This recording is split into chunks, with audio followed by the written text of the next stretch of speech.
कहते हैं कि दुनिया में मन सबसे ज्यादा शक्तिशाली चीज होती है। अगर किसी चीज को तुम पूरे मन से चाह लो तो तुम उसे हासिल कर सकते हो। ये मैं नहीं कहता, ये सभी महापुरुषों का कहना है। लेकिन अगर ये सत्य है, ये सच है, तो जो हम अपने मन से चाहते हैं वो हमें हासिल क्यों नहीं होता है? भाई, कोई भी इंसान अपने मन में दुख तो नहीं चाहेगा, लेकिन वो रहता तो दुखी है। हर इंसान अपने मन से तो कामयाब होना चाहता है, खूब पैसा कमाना चाहता है, लेकिन फिर भी वो कामयाब नहीं होता। भला ऐसा दुनिया में कौन इंसान होगा जो अपने मन में ये चाहेगा कि मैं नाकामयाब रहूं या मैं पैसा ना कमाऊं? सोचने की बात है। तो इसमें दो चीजें निकल के सामने आती हैं। या तो वो महापुरुष गलत थे जिन्होंने ये बात बोली कि मन से चाही हुई चीज हासिल हो जाती है, या फिर हम गलत हैं। आज की कहानी जो मैं आपको सुनाने वाला हूँ उसमें आपको एक ऐसा मंत्र मिलेगा। उसे समझने के बाद आपको एक ऐसा मंत्र पता चलेगा जिससे आप ये समझ पाएंगे कि अपने मन से कोई भी चीज कैसे करवाई जाती है, मन में किसी भी बात का बीज कैसे बोया जाता है। ये इस कहानी से आपको अच्छी तरह से समझ में आ जाएगा, और इससे आप ये भी समझ पाएंगे कि आकर्षण का नियम, लॉ ऑफ अट्रैक्शन, कैसे काम करता है। कहानी छोटी सी है लेकिन बहुत ही गहरी है। इससे पहले कि आप इस कहानी में खो जाएं, इस चैनल को सब्सक्राइब जरूर कर लें। तो चलिए ये कहानी शुरू करते हैं। एक बार की बात है, एक आदमी के जीवन में सिर्फ दुख ही दुख थे। वो जो भी काम करता उस बेचारे का वो काम पूरा ही नहीं होता। घर में आता तो घर में कलेश बना रहता, किसी से कोई मदद मांगता तो कोई उसकी मदद नहीं करता। ऐसा लगता था कि चारों ओर से दुखों का पहाड़ उसी पर टूट पड़ा है। उसे समझ नहीं आ रहा था कि मैं इन दुखों से पार कैसे पाऊं। वो दिन रात यही सोचता रहता कि अपने दुखों से छुटकारा कैसे पाना है। इसी कारण से वो रात में सो भी नहीं पाता था। उसकी आंखों के नीचे बड़े बड़े काले घेरे बन गए थे, जो इस बात का प्रतीक थे कि वो आदमी कितना दुखी है और कितना चिंतित है। कभी कभी तो उसके मन में आत्महत्या करने के भी ख्याल आते थे, लेकिन अपने परिवार की चिंता करके वो ये कदम नहीं उठा पाता था। वो इतना दुखी हो गया कि उसने निर्णय किया कि वो इन दुखों से छुटकारा पाके रहेगा। इसके लिए चाहे उसे कितनी भी मेहनत करनी पड़े, कुछ भी करना पड़े, चाहे अंगारों पे चलना पड़े, लेकिन इन दुखों से छुटकारा हासिल करके रहेगा। ऐसे ही एक दिन उसने अपने मित्र से पूछा कि मैं अपने जीवन को कैसे सुधारूं। उसके मित्र ने उसे बताया कि तुम किसी बाबा के पास जाओ। बाबाओं के पास ऐसा मंत्र होता है जिससे सारे दुख मिट जाते हैं, जीवन खुशियों से भर जाता है और धन संपदा भी हासिल हो जाती है। तुम किसी ऐसे बाबा को ढूंढ लो, बस तुम्हारा काम बन जाएगा। उस आदमी के मन में ये बात पूरी तरह से पक्की बैठ गई कि कोई बाबा ही मेरा दुख दूर कर सकता है, और इसीलिए उसे किसी भी बाबा के बारे में पता चलता तो वो उस बाबा के पास पहुंच जाता।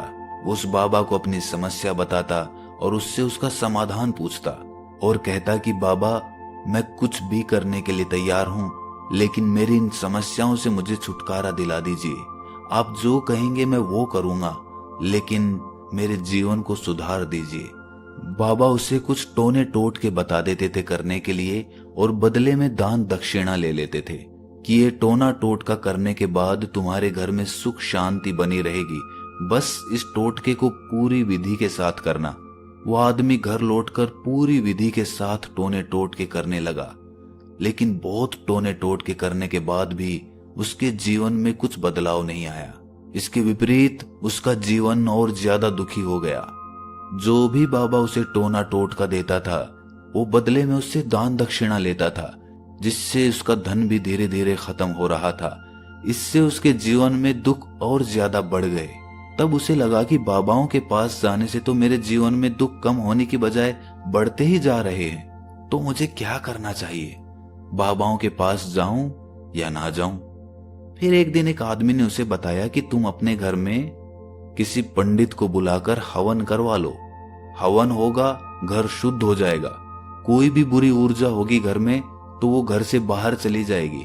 किसी पंडित को बुलाकर पूरे विधि विधानों से मंत्रोच्चारण कराओ और हवन कराओ, जिससे घर में सुख शांति आए। उस आदमी के मन में ये बात बैठ गई और उसने एक पंडित को अपने घर पर बुलाकर हवन करवा दिया। हवन अच्छी तरह से संपन्न हुआ। बदले में पंडित ने भी अच्छी दान दक्षिणा ली और उसके बाद वो वहां से विदा हो गया। लेकिन कुछ दिनों के बाद उस आदमी को महसूस हुआ कि उसके जीवन में अब भी कोई बदलाव नहीं आया है। अब वो आदमी पूरी तरह से दुखी हो गया और ज्यादा परेशान हो गया। अब तो उसे लगने लगा था कि मेरे जीवन में से दुख कभी खत्म ही नहीं होंगे। और यही सोच सोच कर उस आदमी का बुरा हाल हो गया था। फिर एक दिन उसे अपने मित्र से एक ऐसे बाबा के बारे में पता चला जो समाधान बताने के लिए कोई दान दक्षिणा नहीं लेता था। उस आदमी को लगा कि ये बाबा दूसरे बाबाओं की तरह नहीं हो सकता, क्योंकि ये दान दक्षिणा तो लेता ही नहीं, और अगर दान दक्षिणा नहीं लेता तो ये सच में कोई सिद्ध बाबा होगा। और यही सोचकर वो उस बाबा के पास पहुंच जाता है। जब वो आदमी वहां पर पहुंचता है तो वो बाबा ध्यान में बैठे हुए थे। ये देखकर वो आदमी वहीं पर चुपचाप बैठकर ध्यान से बाहर आने का उनका इंतजार करने लगा। थोड़ी देर बाद बाबा ने आंखें खोली तो सामने एक दुखी और परेशान युवक को बैठे देखा। वो उसकी आंखों के नीचे काले घेरे देखते ही समझ गया कि ये आदमी अपने जीवन से कितना परेशान है। उसे संबोधित करते हुए बाबा ने पूछा कि बच्चा, क्या चाहते हो? बाबा के पास क्या लेने आए हो? उस आदमी ने कहा कि बाबा, मैं अपने जीवन से बहुत परेशान हूं। मैंने इन दुखों को दूर करने के लिए बहुत सारे रास्ते अपनाए, हर वो तरकीब करके देखी जो किसी बाबा ने मुझे बताई, हर वो काम किया जो किसी भी इंसान ने मुझसे करने को कहा, लेकिन मेरे जीवन में दुखों में कोई कमी नहीं आई। बाबा, इसके विपरीत मेरे जीवन में दुखों में बढ़ोतरी हो गई। मुझे समझ नहीं आ रहा है कि मैं क्या करूं।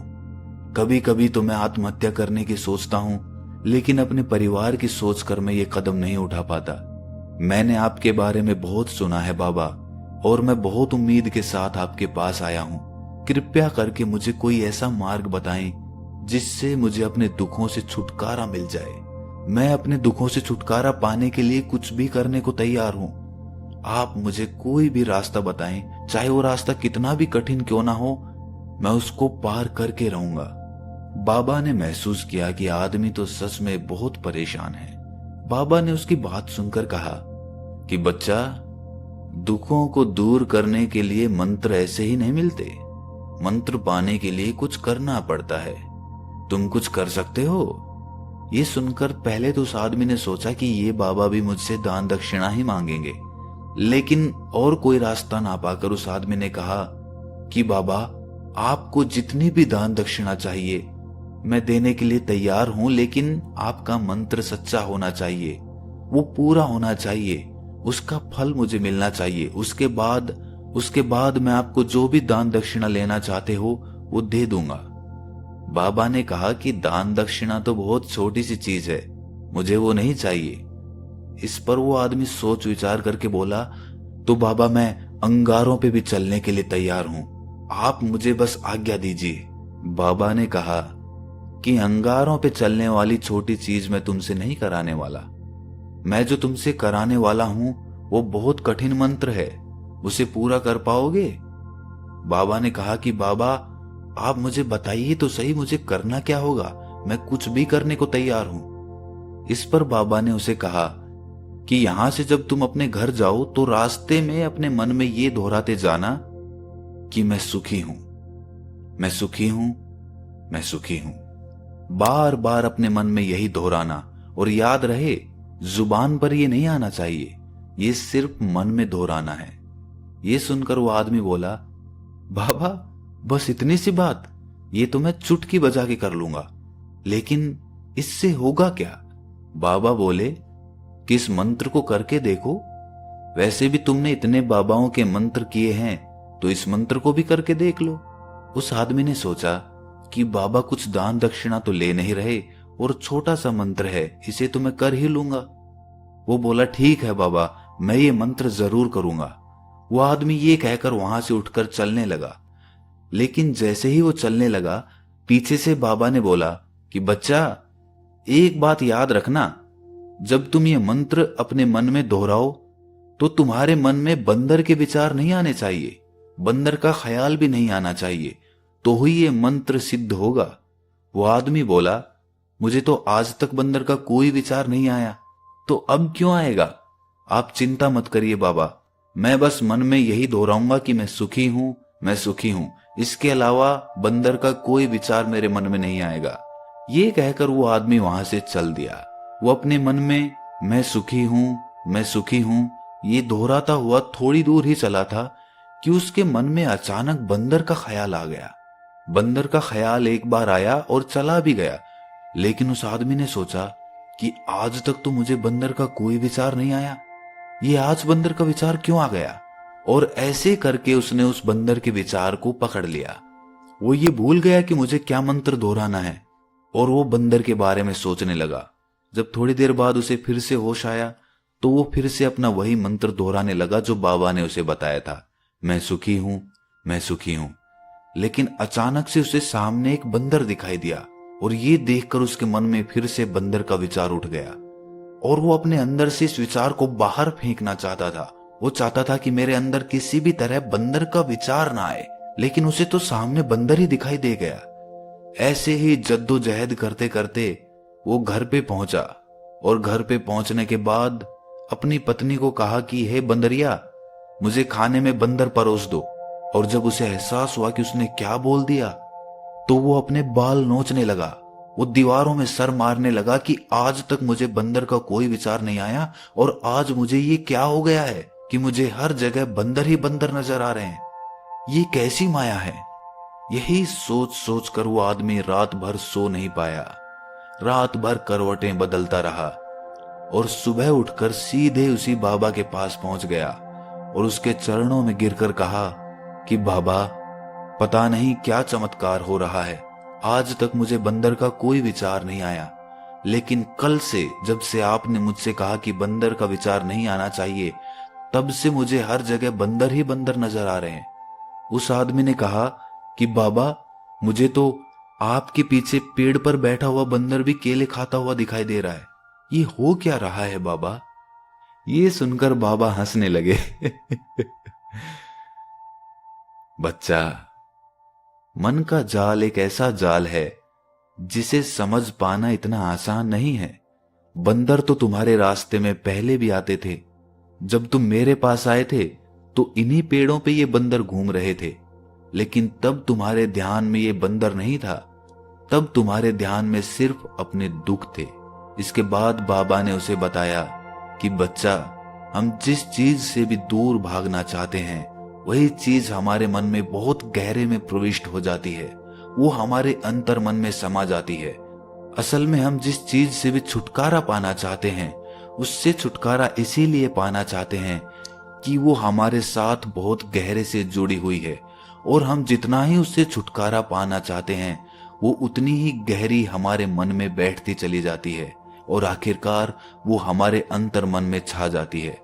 ऊपर से तो हम चाहते हैं सुखी होना कि मैं सुखी हूं, सुखी हूं, हमारे होंठ भी यही बोलते रहते हैं, लेकिन हमारे मन में दुख समाये होते हैं।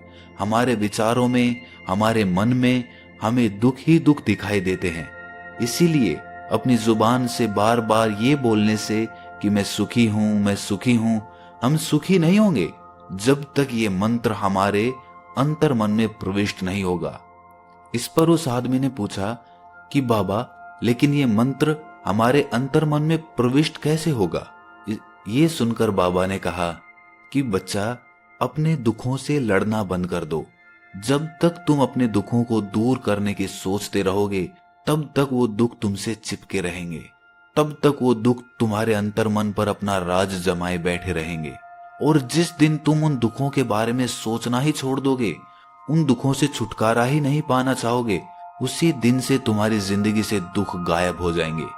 क्योंकि किसी भी चीज से छुटकारा पाने के लिए हमें उस चीज के बारे में सोचना पड़ता है, और हम जितना ही उस चीज के बारे में सोचते हैं वो उतनी ही गहरी हमारे मन में प्रविष्ट होती चली जाती है।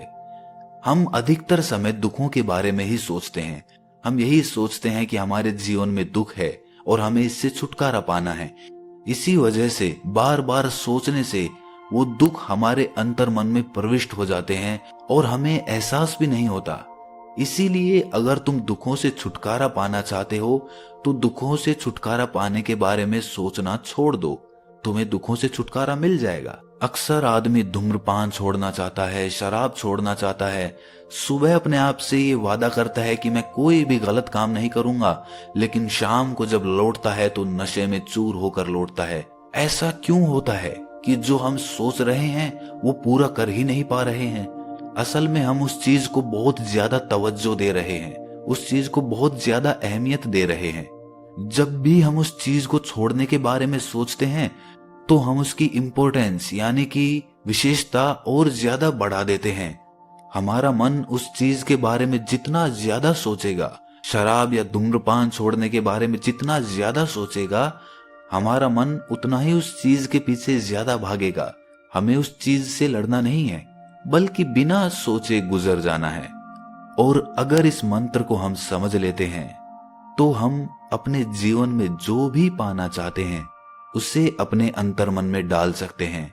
और एक बार वो लक्ष्य हमारे अंतर्मन में बैठ जाता है तो फिर सफलता पाने में कोई समस्या नहीं आती, कोई दिक्कत नहीं आती।